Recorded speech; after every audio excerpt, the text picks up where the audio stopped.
Hi. I've been thinking this week that it must be so difficult for so many people at the moment. There's a lot going on in the world, and whether you're affected by a loss of job or money worries or health worries, there's a lot to really think about. But when things are really tough for us, quite often what we have a tendency to do is to keep our minds and our thoughts all to ourselves. We focus quite often on the negative and spend a lot of time in a negativity spiral, thinking about all of the things that can go wrong. Sometimes as well, we can really react and react quite badly. And then obviously, think about that afterwards and think about how perhaps you should have responded in a situation, or whether in fact your response was in any way helpful. And I was thinking about those reactionary responses, and I was reminded of a book by Viktor Frankl, Man's Search for Meaning. He wrote about his experiences as a prisoner in Auschwitz. And one of his most famous quotes is where he reminds us that between stimulus and response, there's a space. And within that space, we have the opportunity to pause and to choose.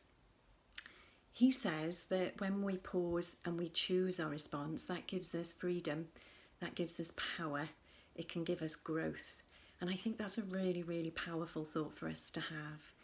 So when things are really pushing your buttons, when you know that things are going to trigger you, when things are really tough, I would encourage you this week to spend some time, just pause for a moment, notice that thought, and really think about what would be a helpful response in this situation.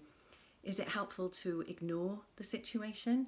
Or actually, is it more helpful to deal with the situation, but actually deal with it in as positive a way as you possibly can? Is it helpful to come out with negative and reactive language? Is it helpful for you? Is it helpful for the people around you?